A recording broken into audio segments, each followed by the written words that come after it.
NEET ചോദ്യപേപ്പർ ചോർച്ചയ്ക്കെതിരായ ഹർജികൾ ഇന്ന് സുപ്രീം കോടതി വീണ്ടും പരിഗണിക്കും. കഴിഞ്ഞ തവണ ഹർജി പരിഗണിച്ച കോടതി വീഴ്ചയിൽ നിന്ന് NTA പാഠം പഠിച്ചില്ല എന്ന് വിമർശിച്ചിരുന്നു. സുപ്രീം കോടതി നിർദ്ദേശത്തെ തുടർന്ന് കേസിൽ NTA മറുപടി നൽകിയിട്ടുണ്ട്. ബൽറാം നെടുങ്ങാടി ഡൽഹിയിൽ നിന്ന് ചേരുന്നതിന് കൂടുതൽ വിവരങ്ങളുമായി. ബൽറാം, നീറ്റ് പരീക്ഷാ ക്രമക്കേടുമായി ബന്ധപ്പെട്ട അന്വേഷണം അതൊരു ഭാഗത്ത് നടക്കുമ്പോഴാണ് ഈ ഹർജികൾ വീണ്ടും സുപ്രീം കോടതിയിൽ എത്തുന്നത് എന്ന പ്രത്യേകതയുണ്ട്. നിലവിൽ വീഴ്ച സംബന്ധിച്ച് NTA പാർലമെന്ററി സമിതിക്ക് മുന്നിൽ എത്തിയതൊക്കെ നമുക്കറിയാവുന്ന കാര്യമാണ്. ഇപ്പോൾ ഈ ഹർജികൾ നൽകിയത് ആരാണ്? ആ ഹർജികളുടെ പ്രധാനപ്പെട്ട ആവശ്യം എന്തൊക്കെയാണ്?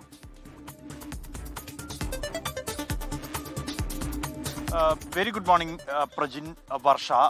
ഈ ഹർജികൾ നൽകിയിരിക്കുന്നത് രണ്ട് സംഘടനകളാണ്. യുണൈറ്റഡ് ഡോക്ടേഴ്സ് ഫ്രണ്ടും ഓൾ ഇന്ത്യ മെഡിക്കൽ അസോസിയേഷനുമാണ് ഈ നീറ്റ് പരീക്ഷാ ക്രമക്കേടുമായി ബന്ധപ്പെട്ട സുപ്രീം കോടതിയെ സമീപിച്ചിരിക്കുന്നത്. ജസ്റ്റിസ് PS നരസിംഹ അധ്യക്ഷനായ ബെഞ്ചാണ് ഈ ഹർജികൾ പരിഗണിക്കുന്നത്. ഇതിൽ ഏറ്റവും പ്രധാനം ഈ നീറ്റ് പരീക്ഷാ ചോദ്യപേപ്പർ ചോർച്ചയുമായി ബന്ധപ്പെട്ട രാജ്യവ്യാപകമായി തന്നെ പ്രതിഷേധം ഉയരുന്ന ഒരു പശ്ചാത്തലത്തിൽ കൂടിയാണ് ഈ വിഷയത്തിൽ സുപ്രീം കോടതിയെ സമീപിച്ചത് എന്നുള്ളതാണ്. പ്രജിൻ സൂചിപ്പിച്ച പോലെ തന്നെ ഈ വിഷയത്തിൽ പാർലമെന്ററി സമിതി ഇടപെടുകയും NTA ഉന്നതരെ വിളിച്ചു വരുത്തി വിശദീകരണം തേടുകയും ചെയ്തിരുന്നു. ആ ഒരു ഘട്ടത്തിൽ NTA നൽകിയ വിശദീകരണം വീഴ്ച സംഭവിച്ചു എന്നുള്ളതാണ്. എന്നാൽ ചോദ്യപേപ്പർ മുഴുവനായി ചോർന്നിട്ടില്ല, ഭാഗികമായ ചില ചോദ്യങ്ങൾ മാത്രമാണ് ചോർന്നത് എന്ന നിലപാടായിരുന്നു സമിതിക്ക് മുന്നിലും ഈ NTA സ്വീകരിച്ചിരുന്നത്. സുപ്രീം കോടതി കഴിഞ്ഞ തവണ ഈ കേസ് പരിഗണിക്കുന്ന ഘട്ടത്തിൽ കടുത്ത വിമർശനങ്ങൾ ഉന്നയിച്ചിരുന്നു. വീഴ്ചയിൽ നിന്നും പാഠങ്ങൾ പഠിച്ചില്ലേ എന്ന ചോദ്യമാണ് കോടതിയുടെ ഭാഗത്തു നിന്നും ഉണ്ടായത്. കൂടാതെ ഈ വിഷയത്തിൽ NTAയുടെ വിശദീകരണം തേടിയിരുന്നു. ആ മറുപടി NTA സമർപ്പിച്ചിട്ടുണ്ട്.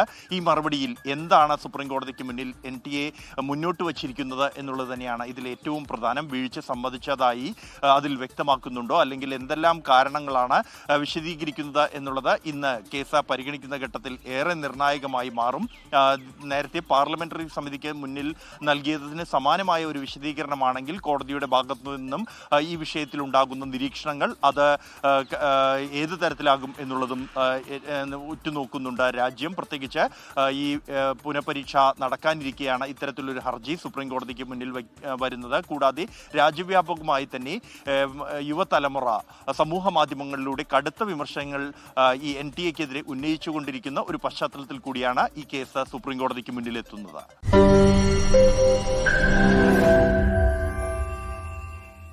ലോകത്തെവിടെയായാലും ഏത് സമയത്തും 24 വാർത്തകളും ഓഗ്മെന്റഡ് റിയാലിറ്റി പാക്കേജുകളും എക്സ്പ്ലെയിനറുകളും വിശദമായി കാണാൻ ഞങ്ങളുടെ YouTube ചാനൽ നിങ്ങൾക്ക് സബ്സ്ക്രൈബ് ചെയ്യാം.